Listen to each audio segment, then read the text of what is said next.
104 9-ാം വാക്യം ഒന്നുകൂടെ വായിക്കേ. മടങ്ങി വരാ മൂടിക്കളയുവാൻ.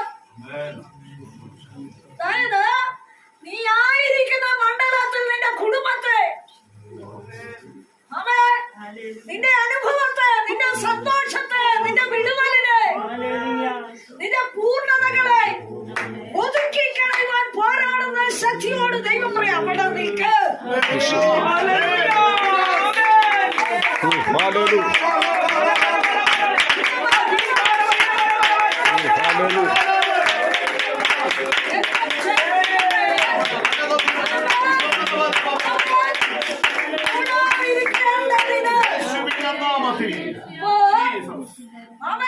നീ അനുഭവിക്കേണ്ട ചില സ്വസ്ഥത, നീ അനുഭവിക്കേണ്ട ചില വിടുതലുകള്, ചില വഴിയുടെ പൂർണ്ണതകള്, നിന്റെ കുടുംബത്തിൽ നിന്റെ തലമുറ അനുഭവിക്കേണ്ട ശുഭതകള് രക്തം ചെയ്യപ്പെട്ടിരിക്കട്ടെ, രക്തം ചെയ്യപ്പെട്ടിരിക്കട്ടെ. അതിനെ മൂടിക്കളയുവാൻ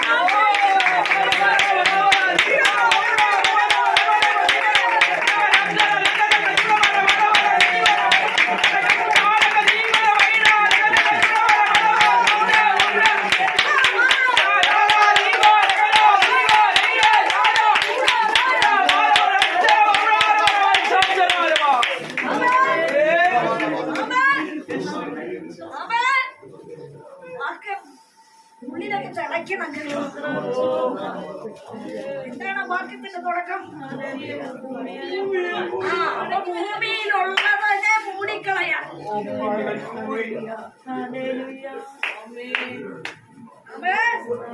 ചിലതിനെ മൂടിക്കളയാൻ.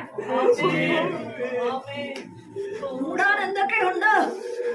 നിന്റെ സ്വസ്ഥത അതിൽപ്പെടും, കുടുംബ ജീവിതം അതിൽപ്പെടും, നീ അനുഭവിക്കേണ്ട നന്മ അതിൽപ്പെടും, നിന്റെ തലമുറയുടെ വഴി അതിൽപ്പെടും, ശുഭമാർഗങ്ങൾ അതിൽപ്പെടും, സന്തോഷം അതിൽപ്പെടും, ഐക്യത അതിൽപ്പെടും. എന്നാൽ ഇപ്പോൾ എന്താ അവസ്ഥയില്ല? ചിതറിക്കുക.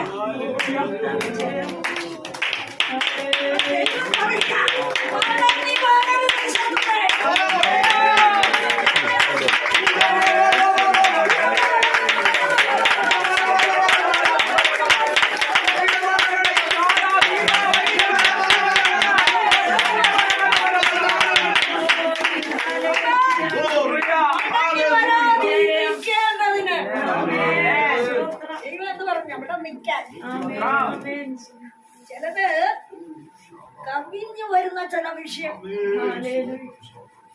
രോഗമാകട്ടെ, കടമാകട്ടെ, പ്രശ്നമാകട്ടെ, വ്യാധികളാകട്ടെ, രക്തം ചെയ്യപ്പെട്ടിരിക്കട്ടെ. ഭ്രാന്തനാക്കാനാ കെട്ടിയിരിക്കുന്നു. രക്തം ചെയ്യപ്പെട്ടിരിക്കട്ടെ. ഭ്രാന്തനാക്കാനാണുള്ളത്.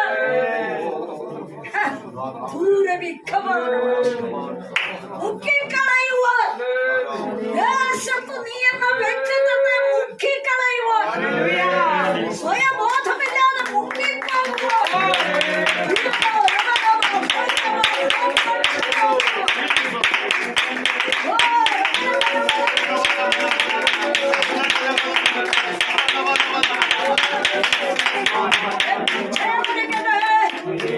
മടങ്ങി വരാതിരിക്കേണ്ടതിന്.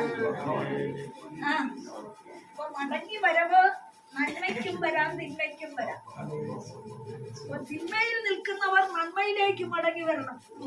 വാക്യം വെളിപ്പെട്ടാൽ വാക്യത്തിന് ഇതുണ്ട്, നോർത്തും സൗത്തുമായിട്ടുള്ള പോയിന്റ് ഉണ്ട് ഇല്ലേ? മടങ്ങി വരേണ്ടത് ചിലത് വരണം. സന്തോഷത്തിലേക്ക്, തൃപ്തിയിലേക്ക്, വിടുതലിലേക്ക്, പൂർണ്ണതയിലേക്ക്, ആനന്ദത്തിലേക്ക്, തികവിലേക്ക്, ശുഭതയിലേക്ക്, ഐക്യതയിലേക്ക് മടങ്ങി വരൂയ. രക്തം ചെയ്യപ്പെട്ടിരിക്കട്ടെ.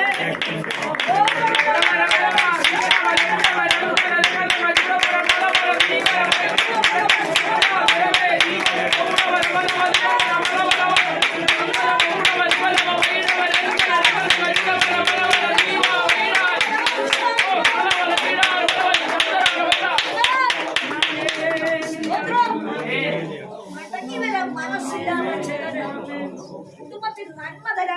കഴിയാതെ ചിലത്, തൊഴില് തരാൻ കഴിയാതെ ചിലത്, വഴി തെളിയണമെന്ന് വാദിക്കുന്ന ചിലത്, തലമുറ അനുസരിക്കരുതെന്ന് വാദിക്കുന്ന ചിലത്, ശുഭയാത്ര ചെയ്യരുതെന്ന് വാദിക്കുന്ന ചിലത്, ഐക്യതപ്പെടരുത് ഇനി മടങ്ങി വരരുതെന്ന് വാദിക്കുന്ന ചിലത്.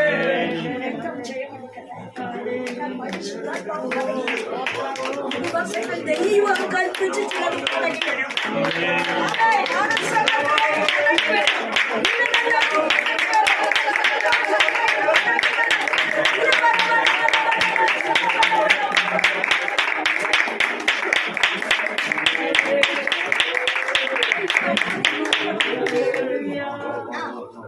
ഭൂമിയില് രണ്ടു വശമുണ്ട്. ഒന്ന് അനുഗ്രഹമുണ്ട്, ഒന്ന് താക്കീതുണ്ട്. എന്ത് കവിയരുത്. കവിഞ്ഞു പൊങ്ങി വരുന്ന ഓണം, പൊങ്ങി വരരുത്, കവിഞ്ഞു വരരുത്. സ്തോത്രം.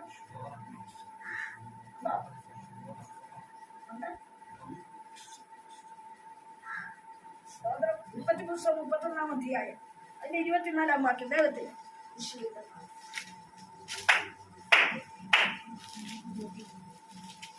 എന്നാൽ ദൈവം രാത്രി സ്വപ്നത്തിൽ അരാമ്യനായ ലാബാന്റെ അടുക്കൽ വന്നവനോട്, നീ യാക്കോബിനോട് ഗുണമെങ്കിലും ദോഷമെങ്കിലും പറയാതിരിക്കാൻ സൂക്ഷിച്ചു കൊള്ളുക എന്ന് കൽപ്പിച്ചു.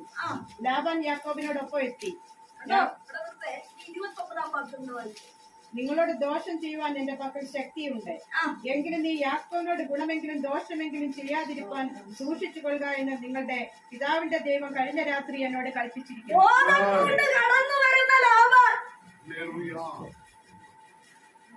എനിക്കുള്ളത് മോഷിച്ച് കടന്നുപോയി എന്ന് മക്കൾ പറഞ്ഞത് ഓർത്ത്, നിന്റെ നഷ്ടത്തെ ഓർത്ത് ലാബാൻ ദുഃഖിച്ചു വരിക. യാക്കോബിനോടൊപ്പം എത്തി. 24 വാക്യം. പക്ഷെ ദൈവം എന്നാ പറഞ്ഞു? അവനെ തോറ്റുപോകരുത്. വൈരാഗ്യത്തോടെ വരുന്ന ശക്തിയോട് ദൈവം പറയാൻ തോറ്റുപോകരുത്. കഷ്ടം മോഷ്ടിച്ചൊക്കെ വരുന്നില്ലേ? ഇത് തൊട്ടുപോകരുതെന്ന് പറഞ്ഞാൽ എങ്ങനെയാ? പോലീസിനോട് നമുക്ക് പറയാൻ പറ്റും എന്താ തൊടാൻ കാര്യം? പോലീസ് തൊടാൻ കാര്യമെന്നാ? കലപല അങ്ങേ കാര്യം ഇങ്ങേ കാര്യം പറഞ്ഞ് കാണുന്നവരോടൊക്കെ കൂട്ടും കെട്ടി വിശുദ്ധി നഷ്ടപ്പെടുത്തുന്നവര് പറഞ്ഞ വാക്കൊന്നും ദൈവം കേൾക്കത്തില്ലെന്നാ. സ്തോത്രം. ദൈവം കേൾക്കുന്ന ആരുടെ വാക്കാ?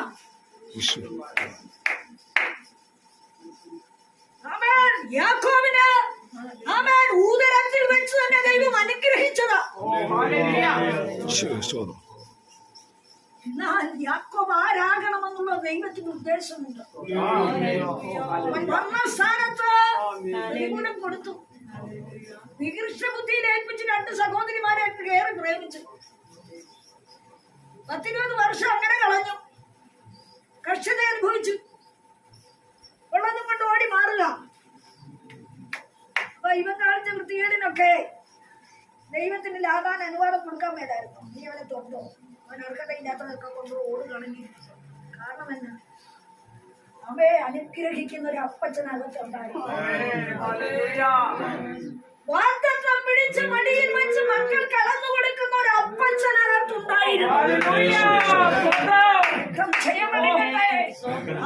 പിതാക്കന്മാരോടുള്ള വാഗ്ദത്തം തലമുറയെ നശിപ്പിക്കുവാനല്ല, പിന്തുടർന്നു വരുന്ന തലമുറ അനുസരിച്ചില്ലെങ്കിൽ പരിശോധന ഉണ്ടാകും.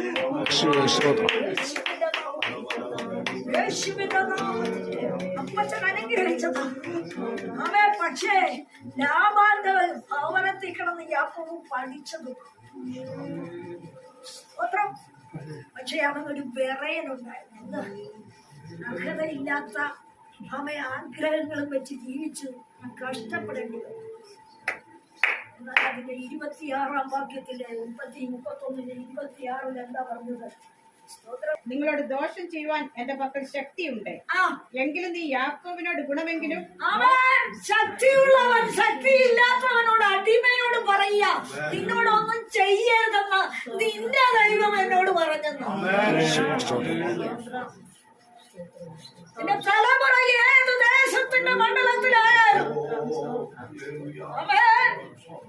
അവൻ നീ സേവിക്കുന്ന പിതാക്കന്മാരുടെ ദൈവം അവൻ നിന്റെ തലമുറയ്ക്ക് വേണ്ടി ശുഭാപ്തി വഴിയൊരുക്കിയിട്ടുണ്ട്. അവൻ സമ്മതിക്കുന്ന ദൈവമല്ലോ.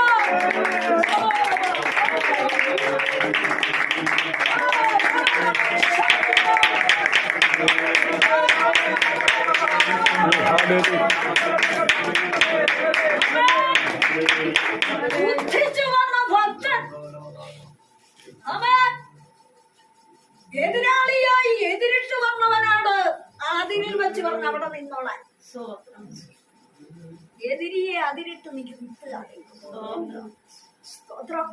എതിരിയുണ്ട്. എന്തിനാ? തലപ്പുറയെ തകർക്കാൻ. അവൻ സ്തോത്രം സ്തോത്രം. അവൻ ഐശ്വര്യപ്പെടാതിരിക്കാൻ, വിദ്യാഭ്യാസത്തെ തകർക്കാൻ, മുന്നേറ്റത്തെ തകർക്കാൻ, വഴിയെ തകർക്കാൻ. എന്നാ ദൈവം പറഞ്ഞ അവനോട് നീ അടുത്തു പോകരുത്. സന്നാഹത്തോടും കൂടിയ ലാഭം വന്നത്. ചൂരകത്തോടും വീണയോടും എല്ലാം എന്റെ മക്കളെ ഒന്ന് ചുംബിച്ചയക്കിയല്ലായിരുന്നു. പക്ഷെ നീ എന്നോട് ഈ ചെയ്തത് വൃത്തികേടാ. ചെയ്തത് മുഴുവൻ വൃത്തികേടാ. കളത്ര കയ്യിലുണ്ടെന്നുള്ളത് ലാഭാൻ അറിയാം. ചെയ്ത പ്രവൃത്തിയൊക്കെ നമ്മളിവിടെ പറഞ്ഞാല് ഒരെണ്ണം ഇതിനകത്ത് ഇരിക്കത്തില്ല.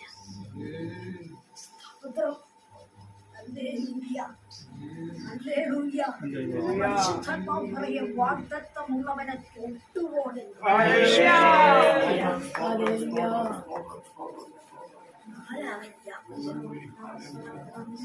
പിടിക്കുന്നവനാ ദൈവവുമായിട്ട്. ദൈവകൃപയ്ക്ക് വേണ്ടി മുഴങ്ങാലിരുന്ന ദൈവത്തിന്റെ ശക്തി തെളിയിക്കുന്നവനാ. ക്ഷയമെടുക്കട്ടെ. എന്നാല് നമ്മള് മടങ്ങി വരാതിരിക്കാൻ ഭൂമിയോട് കൽപ്പിക്കുന്നു. സ്തോത്രം. 2 അവൻ ലാബാനോട് ദൈവം കൽപ്പിക്കാൻ തൊട്ടുപോകരുത്. സ്തോത്രം. അവൻ തൊടാതിരിക്കാൻ.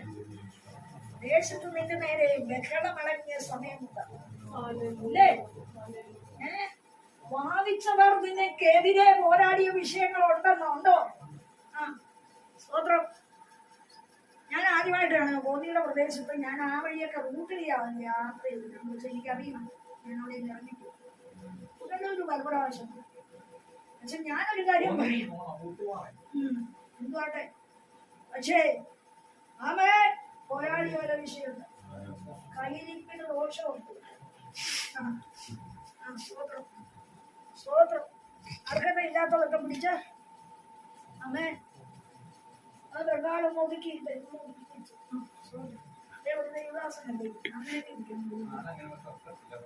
ഒക്കണം. ഏത് നീ തോറ്റിരിക്കുന്ന അതിനെ നീ കീഴ്പ്പെടുത്തണമെന്നാ. സ്തോത്രം. അപ്പോ ചില വിഷയത്തിൽ നീ തോറ്റു കിടക്കുക. ഇങ്ങനൊരു വാക്കുണ്ട് കേട്ടോ. പാപികൾ നീതിമാന്മാരുടെ സഭയിൽ നിൽക്കയില്ല. വാക്യത്തിന് അർത്ഥമുണ്ട് കേട്ടോ. എന്താ ഈ ഒടിയും ചെറുപ്പം കാല് വലിയ കൈ വലിയ എല്ലാരും വന്നാലും മോളിവരെയും എന്താ കാര്യം? തീ ഇറങ്ങിയിട്ടില്ല. അതേതില്ലാന്ന് തീ ഇറങ്ങിയിട്ടില്ല. ദൈവത്തിന്റെ തീ ഇറങ്ങിയിട്ടില്ലെന്ന് എപ്പോഴും മുടന്ന സഭ പറ്റുന്നില്ല. 70 വയസ്സ് കഴിഞ്ഞ ഞാൻ എപ്പോഴും നിൽക്കുന്നില്ലേ? സ്തോത്രം. യോഗ്യത കൊണ്ടാണോ? അല്ലെന്നാ ഏൽപ്പിച്ചുകൊണ്ട് ആമേൻ. മനസ്സുണ്ട കാര്യം നടക്കുന്നു. മനസ്സുണ്ടേ. 40 ദിവസം 20 ദിവസം കുത്തിയിരുന്ന് ഉപവസിക്കുമ്പോ ഇല്ലാത്തതൊക്കെ അടങ്ങും. മറ്റവരും തുടങ്ങുക. അടുത്ത മാസം 1-ാം തീയതി തുടങ്ങുക പ്രാർത്ഥന. സ്തോത്രം സ്തോത്രം. ലോകം മുഴുവൻ തീ പോകണം ദൈവത്തിന്റെ.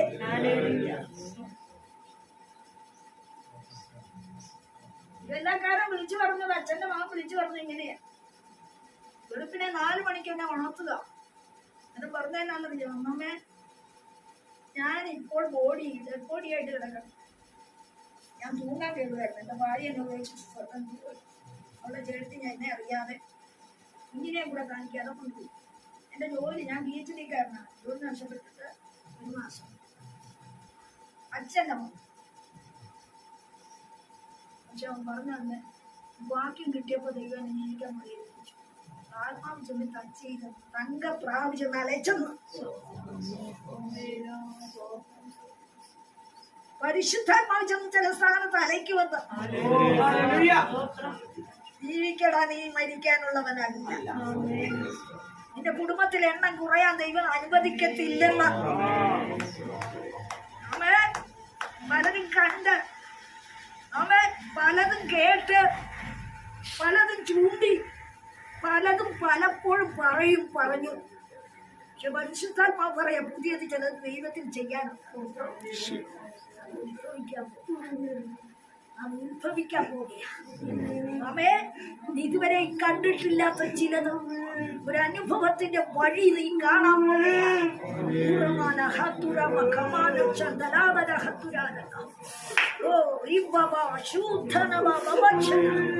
ഏറ്റവും ക്ഷയമെടുക്കട്ടെ.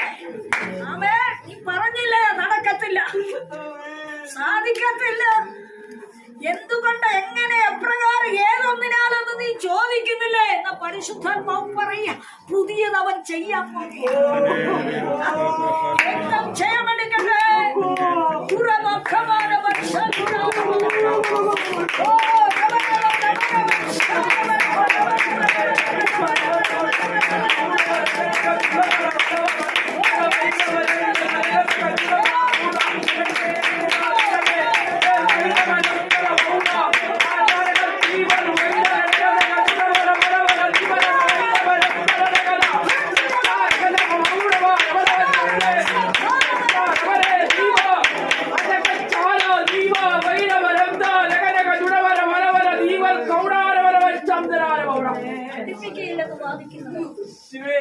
അകലം വിട്ട് ചോദ്യം ചെയ്യുന്നവർ, അനുഭവത്തെ തടഞ്ഞവർ,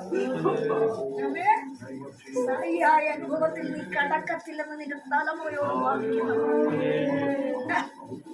ഉരുത്തിരിഞ്ഞ് ഊടാടി ദേശത്ത് പരസ്യ കോലമാകുവാൻ പോരാടുന്നവർ,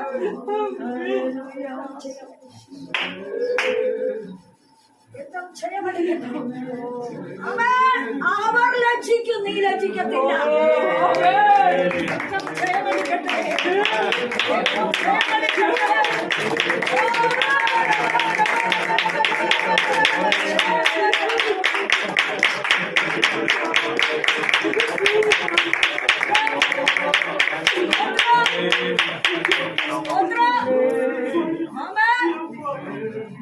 വിഷയമാക്കി, പരസ്യക്കോലമാക്കി, ദേശത്ത് സ്തംഭന വിഷയമാക്കി, ശാപവസ്തുവാക്കി എന്നോട് പോരാടിയ വിഷയം. പരിശുദ്ധാത്മാവ് പറയുക, നിനക്ക് വെച്ച കെണി അവരുടെ മാർഗിലേക്ക്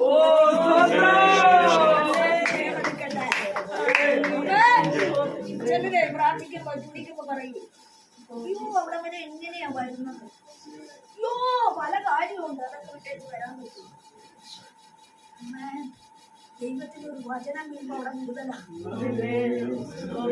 നിന്റെ സാന്നിധ്യം ആവശ്യമാണ്. സ്തോത്രം. ഏത് വിഷയത്തിൽ കുടുങ്ങിയിട്ടുണ്ടോ തലമുറ അവിടെ വിടുതൽ. കഴിഞ്ഞ വർഷം 40 ഇരുന്ന് പ്രാർത്ഥിച്ചതിന്റെ വിടുതൽ ഈ വർഷം ഓരോരുത്തർ അനുഭവിച്ച് വിളിച്ചു പറഞ്ഞോണ്ടിരിക്കുക. അത് മനുഷ്യന്റെ യോഗ്യത പോലെ ഇരിക്കും. ഇപ്പോഴാ പ്രാപിച്ച് ദൈവം അവിടെ പ്രവർത്തിക്കുന്നു. മകന് പരിശുദ്ധാത്മാവ് ചില കാര്യങ്ങൾ നിനക്ക് വേണ്ടി ദൈവം ചെയ്തെടുക്കാം. ചില ശൂന്യതകൾ മാറ്റാൻ പോകുക. തികവുള്ളൊരു വഴി നിന്റെ തലമുറയ്ക്ക് ഒരുക്കപ്പെടുകയാണ്. പൂർണ്ണതയിൽ എത്തിക്കുവാൻ അവൻ കരം പറഞ്ഞിട്ടുണ്ട്. ചിലരും വന്നു നിന്നെ മൂടാതിരിപ്പാൻ അവൻ അതിരിട്ട് നിർത്തിയിരിക്കുകയാണ്. വാളിച്ചയാക്കുവാൻ ആക്കിക്കളയുക. പതിനെന്ന് പറഞ്ഞ് തള്ളിയാണ്. മനുഷ്യരായിട്ട് അംഗീകരിക്കാൻ കൊള്ളത്തില്ല. നാൽക്കവലയിൽ ഇറങ്ങുമ്പോൾ പോലും ചോദ്യ വിഷയം ഇല്ലേ ഇല്ലേ? ഞാൻ ആദ്യം കാണുക, ദൈവാത്മാവ് അത് പറഞ്ഞു. സ്തോത്രം. നാൽക്കവല ഇറങ്ങുമ്പോഴും ചോദ്യ വിഷയം. യേശുവിന്റെ നാമത്തിൽ ലജ്ജിപ്പിക്കാനല്ല ദൈവം വിളിച്ചത്. അവയെ ദൈവം പറയുന്നത്, എന്റെ ജനം ഒരു നാളിൽ ലജ്ജിച്ചു പോകും, ഞാൻ അവരോട് കൂടെയുണ്ട്, അവരുടെ നടുവിലുണ്ട്.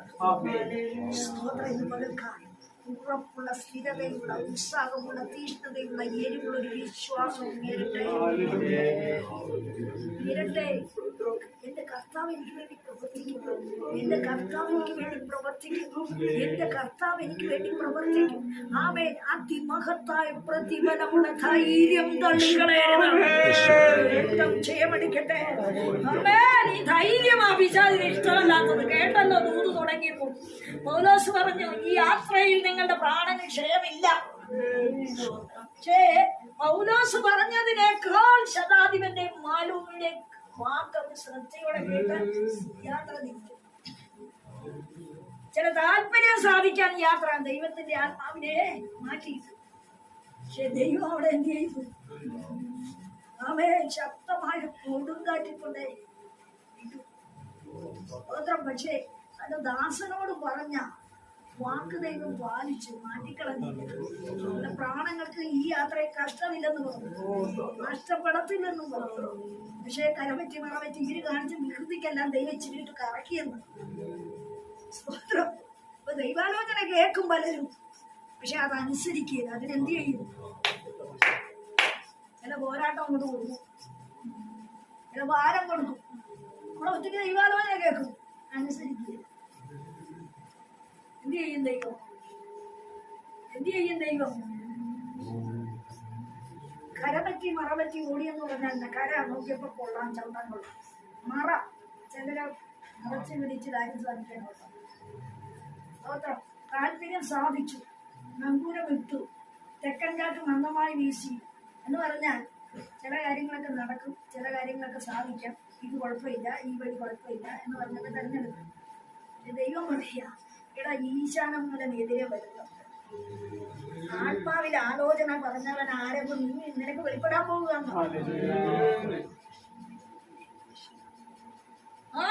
ദൂതൻ നിന്റെ മുൻപിൽ നിൽക്കുമ്പോൾ നീ വിഘടിക്കരുതെന്ന ആലോചന ആരാ കൊണ്ടുവരുന്നത്? ദൂതനാ കൊണ്ടുവരുന്നത്. ഇറങ്ങിച്ചെല്ലുമ്പോ നിനക്ക് അടയാളം തരാം. 7 ആഴ്ച ഇവിടെ വന്നിരുന്നു, മുഴങ്ങാല് മടക്കി പ്രാർത്ഥിക്കണം. മടങ്ങാത്ത കാലം മടക്കണം കേട്ടോ. എന്തം ചെയ്യും? എന്റെ തല നല്ലപോലെ പുകയ്ക്കുന്നുണ്ട്, ഭ്രാന്തനാ. യേശുവിന്റെ സ്തോത്രം. പക്ഷേ ദൈവം പറയാ, ഭ്രാന്തനാക്കി ദേശത്ത് ഉണ്ടായിരിക്കത്തില്ല കേട്ടോ. ഓക്കെ, എനിക്കൊന്നും അറിയാൻ മേല, പക്ഷേ കുറ്റിയെ കിടന്ന് കടന്നു കഴിക്കുള്ളൂ. തൊഴിലില്ല, ആരും അംഗീകരിക്കുന്നില്ല, വീട്ടിലുള്ളവരൊന്നും ആമേ നമ്മൾ പറഞ്ഞ കേൾക്കത്തില്ല, ചെയ്യില്ലേ അല്ലേ? കേൾക്കത്തില്ല. ഓടാനിന്റെ പാട്ടിനെന്ന് പറഞ്ഞിട്ടുള്ള വിഷയമുണ്ട് അല്ലേ? സ്തോത്രം. എന്താ കുറ്റിയലായിപ്പോയി കറങ്ങിക്കൊണ്ടിരിക്കുക. കുറ്റിയെ കറങ്ങിയാൽ എന്ത് പറ്റുമെന്നറിയാമോ? കയറി ചെന്ന് കുറ്റിയുടെ അവിടം വരെ ചെന്ന് ചുറ്റിക്കെട്ടിക്കൊണ്ടിരിക്കും. സ്തോത്രം. അതിനല്ല ദൈവം വിളിച്ചത്. ഇറങ്ങി തിരിക്കുക, കർത്താവിന്റെ വചനം പറയേ, സുവിശേഷം അറിയിക്കാൻ, വിടുതൽ വരട്ടെ. 7 ആഴ്ച ഇവിടെ വരിക. സാമ്പത്തികം ഇല്ലെന്നല്ലേ പറയുന്നത്? സാമ്പത്തികം ഉണ്ടായിക്കോളും. അടുത്ത ആഴ്ച വരാൻ നേരം നമുക്ക് കയ്യിൽ കാശ് വരും. സ്തോത്രം. അതാ വിശ്വാസം അല്ലേ? ചിലര് പറയാറുണ്ട്, ഞങ്ങൾ എറണാകുളത്തുനിന്ന് തിരുവനന്തപുരത്ത് കല്യാണം വെച്ചാൽ നീ ഓടത്തില്ല. ഉള്ള സഹോദരിമാരെ കല്യാണം വിളിച്ചാലുണ്ടല്ലോ, അന്നും അതിൽ തുടങ്ങി. ഏത് സാരി കൊടുക്കണം, ഏത് ബ്യൂട്ടി പാർലറിൽ കയറണം, എന്തെല്ലാം ഒരെണ്ണം ഇടണം, ഏതെല്ലാം അവസ്ഥയിൽ കൂടെ കിടക്കണം, ഏത് വാഹനത്തെ കയറണം, ആരെയൊക്കെ കൂട്ടുപിടിക്കണം, എന്താ ലക്ഷ്യം? നമ്മുടെ മകളെ കല്യാണം കഴിക്കാനുണ്ട്, അത് ചെറുക്കനെ അവിടെ കണ്ടുപിടിക്കണം. കണ്ടേ ആ വരുന്ന പെണ്ണിന്റെ ഒരുക്കമൊന്നും ആ മകൾക്ക് ഉണ്ടാക്കണം. ഒത്തിരി ലക്ഷ്യമാണ്. ദൈവം ഇതുകൊണ്ടാണ് പറയും, വാ ഇവിടെ. ഓ ശബരിമലയിലും പിന്നെ പളനിയിലും ഒക്കെ പോകുന്നവർ കേരളത്തിന് പോകുന്നില്ലേ? അവിടെ ദേവന്മാരെ തൊഴാൻ അവർക്ക് തീഷ്ണതയില്ലേ? അതുപോലെ ബന്ധുക്കോസുകാർക്ക് ഇല്ലെന്ന് ഈ ആരെ സേവിക്കാൻ നടക്കണം. അമ്മച്ചി ഒന്ന് പ്രാർത്ഥിച്ചേരാവോ? പ്രാർത്ഥിക്കാം. ഞാൻ ഓർത്ത് പ്രാർത്ഥിച്ചേരാം കേട്ടോ. ഇപ്പൊ ഒന്ന് പ്രാർത്ഥിച്ചേരാം. ഞാൻ ബാത്റൂമിൽ പോകാനിരിക്കുന്നു. ഞാൻ എങ്ങനെ പ്രാർത്ഥിക്കും? സ്തോത്രം. പിന്നെ എന്തിനാ പ്രാർത്ഥനയ്ക്കായെന്നും പറഞ്ഞ് നമ്പർ കൊടുത്തിരിക്കുന്നത്? എടി, നീ പറയുമ്പോ തന്നെ നീ വിശാല്യമുള്ളവളാണെന്ന് ദൈവാത്മാവ് പറഞ്ഞു തരും. നിനക്ക് വേണ്ടി ഒരു കാര്യം നടക്കാനും പോകും. പോണോ? സ്തോത്രം. അതുകൊണ്ട് ഇന്ന് പകലില്ലേ ഒരു മാറ്റം ചെയ്യാം. നീ തൊട്ടുപോകരുത്. ശത്രുവിനോട് ദൈവം പറയും തൊട്ടുപോകരുത്. എന്റെ തലമുറയെ ശത്രുവെ തൊട്ടുപോകരുത്. ഒരു തുടങ്ങി കൂടെ നമുക്ക് എടുക്കാം. സ്വതന്ത്രം രമ്യ പ്രവചന 5:22.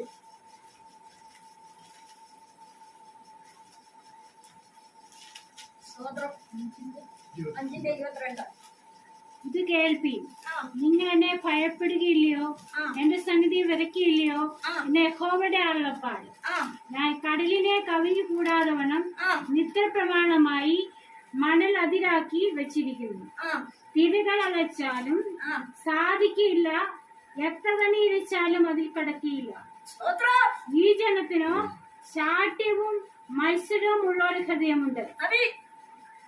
കടലിന് ദൈവം പ്രമാണം കൊടുത്തിരിക്കുക. എന്താ പ്രമാണം? ദൈവം ഒരു നിയമം അധികം കൊടുത്തെന്ന്. വെള്ളത്തിന് നിയമം വയ്ക്കുന്നവരാ. യോബിന്റെ പുസ്തകം നോക്കിയാല് നിയമമേ ഉള്ളു വെള്ളത്തിന്. വെള്ളത്തിന്റെ വരയൊക്കെ നിയമമാണ്. പക്ഷേ കടല് കവിഞ്ഞു വരാതെ ഒരു അതിര് വെച്ചിട്ടില്ല. നമ്മള് കടൽക്കര പോയിട്ടുണ്ടോ? നിങ്ങൾ ഈ ഇടയ്ക്ക് കൊച്ചി വീട് വന്നപ്പോഴത്തേക്ക് കൊച്ചിനെ കൊണ്ട് പോയി കടലിന്റെ കരയിൽ നിന്ന് കഴിഞ്ഞാല് ഒന്ന് പൊക്കമാവൂല. നമ്മൾ താഴെയാ, പൊക്കമാ. അതിങ്ങോട്ട് കേറി പോരാതിരിക്കാൻ ദൈവം എന്ത് ചെയ്തെന്ന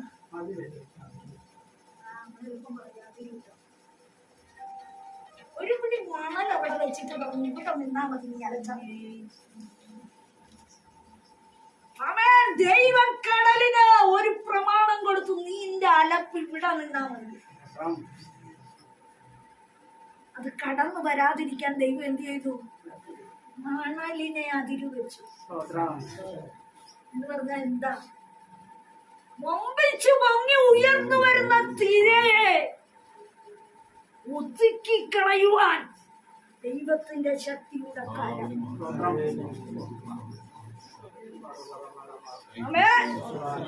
ചില അനുഭവത്തെ പൂർത്തീകരിക്കുവാൻ പുതിയ ആണ്ടുവട്ടം ഒരു അത്ഭുത പ്രവർത്തനം എന്റെ ജീവിതത്തിൽ ഉണ്ട്. ഈ നാളുകളായി കരയുന്ന ഒരു വിഷയമുണ്ട്. സായിയായ ഒരു അനുഗ്രഹത്തിന്റെ പാതയിൽ എത്തിക്കണം.